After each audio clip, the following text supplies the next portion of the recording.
Craughwell. Three quick points. Then back to Ms. Cinnamon to wrap up. Yeah. Thank you very much, Chair. First and foremost, change in the Defence Forces. I think there's been 12 reviews over recent years in the Defence Forces.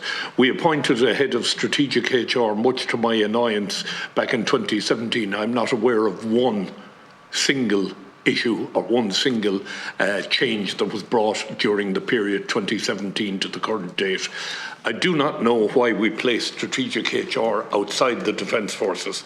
It should be in with the people who understand the Defence Forces. As my colleague Cathal Berry has said, the Chief of Staff should have the right to run his organisation. Exit policy. My colleague Deputy Staunton mentioned the first line reserve.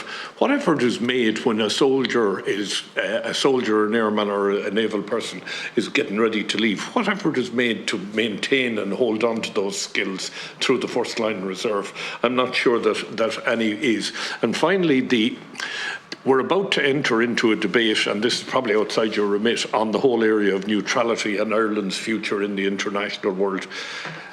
I visited Tallinn in Estonia last year, and the one message I brought home from there is there are no borders in cybersecurity. And whatever about the NATO argument, I would hope that your organisation is overseeing where we stand in the world of cybersecurity particularly, and in particular alliances with countries of like mind. And I don't care if they're NATO or not NATO. At the end of the day, we're too small to stand alone. We're a small island. We need everybody we can to help us. So just those issues, you might bring those back. Don't expect you to have to answer them today. Thank you. Okay. Thanks, Senator Craughwell. Thank you, Senator. And can I again just thank you, Chair, for inviting me here today. It's been great for me, particularly at this time in me taking over as chair of the implementation group, to get the views. Some of them are beyond the remit of that group, but there's a lot of views which I've heard today, which I will take back and will have been great in terms of giving me insight in terms of your experience.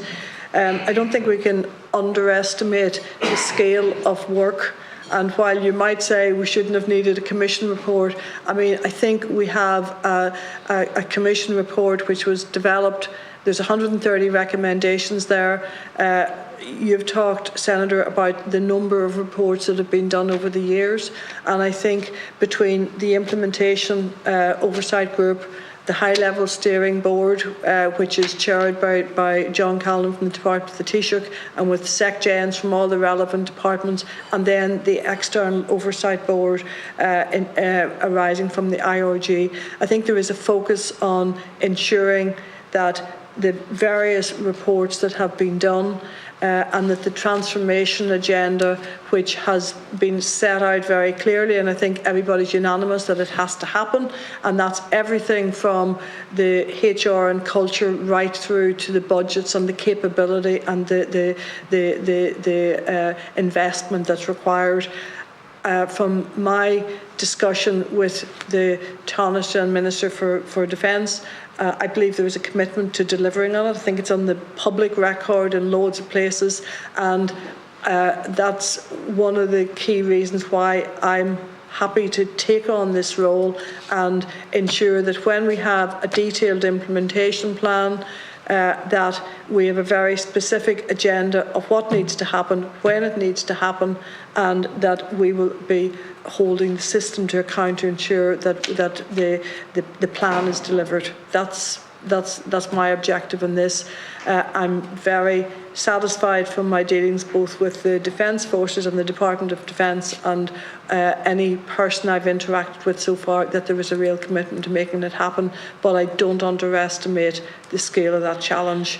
And from all of my work with transformation change, be it with companies in Ireland or within Enterprise Ireland or anywhere else, I mean, real deep change takes a lot of time. So I understand the frustrations that it hasn't moved as fast as you might have hoped, but actually when you track through the number of initiatives that have been progressed over the last 12 months, it's actually much deeper than you might appreciate. So thank you. I look forward to coming back at a future date with progress against that implementation plan, and we'll take back the various comments and inputs. Really appreciate it. Okay. Thank you.